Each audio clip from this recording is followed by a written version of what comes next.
Ever hear a story that just makes you shake your head?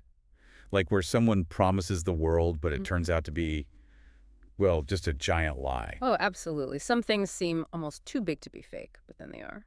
Today, we're plunging into one of the biggest lies ever told in finance, the Bernie Madoff Ponzi scheme. A name that's practically synonymous with large-scale fraud now. Now, a basic Ponzi scheme. It's kind of like a magic trick with money, right? Yeah, exactly. Early investors get paid really well, making it look legitimate. But the money isn't from real profits. Mhm. It's just um, cash coming in from the newer investors. Precisely. You constantly need new people putting money in just to pay the earlier ones. It's totally unsustainable, like a house of cards, really, Bound to collapse eventually. Charles Ponzi himself, the namesake, his scheme back in the 1900s cost people maybe $20 million. which was a ton back then, sure, but Madoff, we're talking $65 billion. It's just a staggering number, almost impossible to really comprehend that scale. $65 billion gone. And it wasn't just numbers. That represents, the life savings, the retirements, the futures of tens of thousands of people. Yeah, victims in over 100 countries. It was personal, deeply personal. A global financial disaster with real human cost. Exactly. So we're not just going to rehash the headlines. We want to dig into the how. How did he keep it going for so long? Right. What were the signs? What got missed? Mm. And we're going to focus particularly on the role of the auditors, the people who were supposed to be the watchdogs. Or the lack of watchdogs, perhaps. Okay, let's break down how these schemes work. Okay. It hinges completely on getting that constant stream of new money. Fresh cash has to keep flowing in. To pay the promised returns to the people already in. Correct. So if that slows down, or worse, if lots of people want their money back at once, Then the whole thing falls apart. that's exactly what happened to Madoff. December 2008, investors started asking for about $7 billion back And the money just wasn't there. Couldn't meet the withdrawals. because it was never really invested the way he claimed.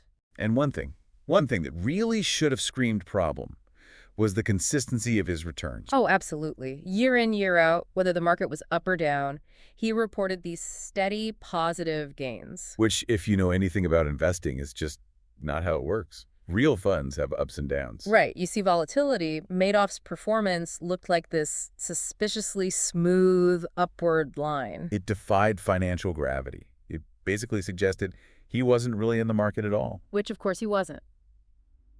Then there's how his firm was set up. Yeah. Very unusual. How so? Well, normally in asset management, you have different companies doing different jobs, separation of duties. Right, like one firm manages the money, another executes the trades, someone else holds the assets. Checks and balances. Exactly. Madoff Investment Securities, though, they did everything in-house. He decided the strategy, made the trades, kept the records, and held the assets, all under one roof. All under his control. It completely eliminated those typical independent checks. A huge vulnerability. Wow. Okay. And what about the fees? You mentioned feeder funds earlier. Yes, these feeder funds were crucial. They gathered money from lots of investors and just funneled it straight to Madoff. Okay.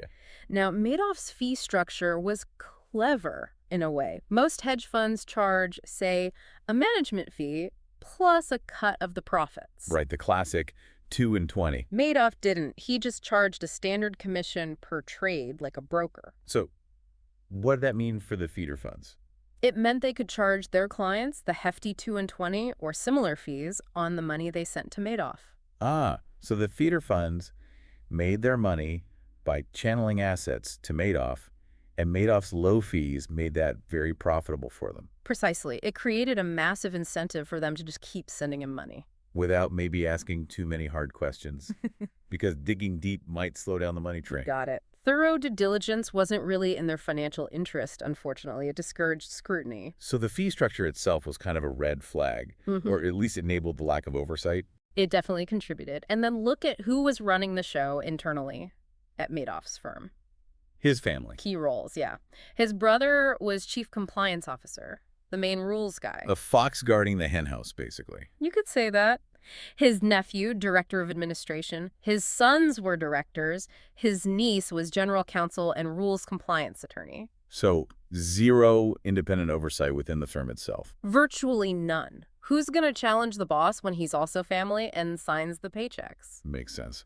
And then there was his famous secrecy. Extreme secrecy. He hated meeting people, wouldn't let anyone really inspect his operations. And was super vague about his actual investment strategy, right? That split strike conversion thing. Yeah, which When analysts like Harry Markopoulos actually looked at it, they said it was mathematically impossible to get the returns he claimed with that strategy. Markopoulos tried to warn the SEC for years, didn't he? He did, multiple times. Plus, Madoff almost never reported a losing month for decades. Highly suspicious. It's weird how that secrecy almost built his mystique for some people, though. Yeah. Like, it's so secret, it must be brilliant. That's a fascinating psychological point. Exclusivity and complexity can sometimes override rational suspicion. People want it in. And most got in via those feeder funds you mentioned. Right. And those funds, importantly, did have their own auditors checking their books. Which brings us to the auditor's responsibility. Should the feeder fund auditors have looked harder at Madoff's operation, given that's where all the money was? That became a huge point of contention afterwards, and it connects directly to the next big red flag. Which was? Madoff's own choice of auditor. Ah, yes. The infamous Freeling and Horowitz, F&H. A tiny, basically one-man accounting firm auditing a supposed multi-billion-dollar operation. Even before the collapse, some people were raising eyebrows about that, weren't they? They were. Among private sector experts, it just didn't pass the smell test. Why was it so unbelievable? Just the size difference? Well, yeah. You've got Madoff claiming billions under management, trades happening constantly. And F&H was what, like 3 people? Literally, 3 employees. One was elderly and semi-retired down in Florida. One was a secretary. Reeving. One active accountant, David Freeling, operating out of this tiny office in Rockland County, New York. Not exactly a powerhouse firm equipped to handle that kind of complexity. Not even close. The office was reportedly barely bigger than a closet. It just wasn't credible for an audit of that scale. And did the feeder funds know how small this firm was? We'll get this. There's evidence from Fairfield Greenwich Group, a huge feeder fund. Internal emails from 2005. What do they say? One employee noted, quite plainly, it appears Freeling is the only employee. They knew. Wow. Yet they kept sending money. And worse, just days before that internal email, someone else at Fairfield sent info to investors describing F&H as a small to medium-sized firm with hundreds of clients. That's deliberately misleading. They knew it was tiny, but told investors otherwise. It certainly looks that way. A clear effort to downplay a major red flag. So, back to the responsibility question. What should the feeder fund auditors have done? Well, there was a debate. Some argued, our job is just to audit the feeder fund statements based on what Madoff gives us. Like they weren't hired to audit Madoff himself. Right. But others strongly argued, look, if almost all your clients' money is tied up with this one manager, Yeah. and that manager is using a tiny, unknown auditor and is also acting as his own broker and custodian, All those other red flags we mentioned. then yes, you absolutely have a responsibility to dig deeper, to scrutinize the work F&H was supposedly doing. As one expert said, you have to look at the auditor's work that you are relying on. Is there like an official rule about this, an auditing standard? There is. AU Section 543 talks about relying on other independent auditors. Okay. Now, the big firms auditing the feeder funds argued it didn't strictly apply because F&H wasn't auditing, say, a subsidiary of the feeder fund. A technical argument. A very technical one. The counter is Madoff was the core investment, a huge material part of the feeder fund's assets. So common sense says you should check out the auditor of that core investment. Exactly. The standard mentions inquiring into professional reputation and independence of the other auditor. Did they do that thoroughly with F&H? It seems unlikely. And did the feeder fund audit reports mention F&H? Like, we relied on their work. Generally, no. The reports we saw suggest the big firms just issued their own opinions, essentially taking full responsibility for the whole audit. Which, knowing F&H wasn't really doing an audit is pretty damning. Deeply problematic, yes. And the consensus now. Unequivocal. What's the consensus? Industry experts widely agree. The size of Madoff's accounting firm should have been a giant, flashing red flag. It wasn't just small, it was practically non-existent for that scale. And it gets worse. F&H wasn't registered with the PCAOB. The Public Company Accounting Oversight Board. The post-Enron watchdog. That's the one. They oversee audits of public companies. F&H wasn't registered, and they hadn't had a required peer review in New York for years. How did they avoid that? They apparently told the state oversight bodies that they didn't perform any audits. So they were lying about even doing audits to avoid review while supposedly auditing Madoff. That's what came out, a whole pattern of deception and missed signals surrounding the auditor. Unbelievable. So this whole F&H situation naturally leads to a bigger question. Is using a solo auditor, just one person, generally a risk factor, a sign of potentially lower audit quality? Right. Was Madoff an extreme case, or is there a pattern? Well, you can't directly measure audit quality. It's not like a product you can test. So how do researchers look into it? One common way is to use litigation as a proxy, lawsuits against auditors. The idea being, bad audits are more likely to lead to lawsuits. Exactly. If an audit fails to catch major problems and investors lose money, the auditor often gets sued. So researchers looked at a big sample of securities class action lawsuits. Okay, what did they do with the data? They categorized the outcomes for the auditors involved, from facing serious sanctions or settlements down to not even being named. And they looked at the size of the audit firm. And what was the finding, specifically about solo auditors? The finding was pretty stark. Solo practitioners were significantly more likely to have negative litigation outcomes, meaning more likely to be successfully sued or sanctioned compared to larger firms. Even compared to other small firms? Yes, compared to small firms, very small firms with a few CPAs, and even medium-sized firms like BDO or Grant Thornton. And this held up under different comparisons. It did. Whether they compared solos just to other non-Big Four firms or even just to the smallest category of multi-person firms, the result was the same. Solo status was linked to worse litigation outcomes. So the research backs up the intuition from the Madoff case. It does. It suggests that, based on this litigation proxy, being a solo auditor is significantly associated with lower audit quality on average. And this isn't the first time research has pointed this way. No, it reinforces findings from studies looking at governmental audits, nonprofits, smaller private companies. The pattern seems consistent. So the big takeaway here for investors, for audit committees, for anyone relying on an audit, Is that a solo auditor should be considered a potential red flag. It doesn't automatically mean fraud, let's be clear. right, not an automatic guilty verdict. But it absolutely warrants deeper digging, more questions, more scrutiny, especially if that solo auditor is overseeing significant assets. It's a critical lesson. Of course, the auditors weren't the only ones who missed things here. No, absolutely not.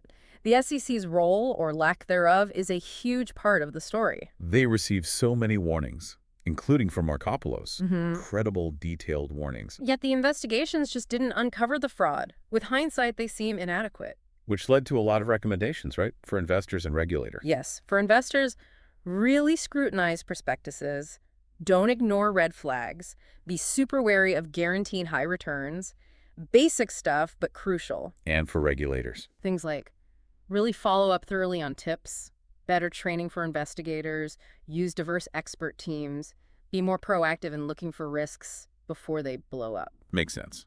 Now, after the collapse, there was the massive task of trying to recover money for the victims. How did that go?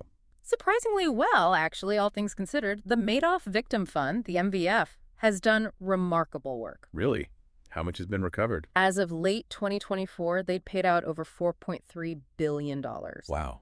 To how many people? Over 41,000 victims across 127 countries. And get this, the total recovery for eligible victims reached nearly 94%. 94%. That's incredible for a Ponzi scheme recovery. It really is a testament to the work of the trustee and the MVF tracing assets through incredibly complex global networks. And who were most of these victims? Was it all hedge funds and billionaires? That's the common perception, but no. The majority helped by the MVF were individuals. Average people. Relatively speaking, yes. The average loss for those compensated was around $250,000, and a large chunk had losses under $100,000. So it hit a lot of smaller investors really hard too. Absolutely. It wasn't just a crime against the super rich.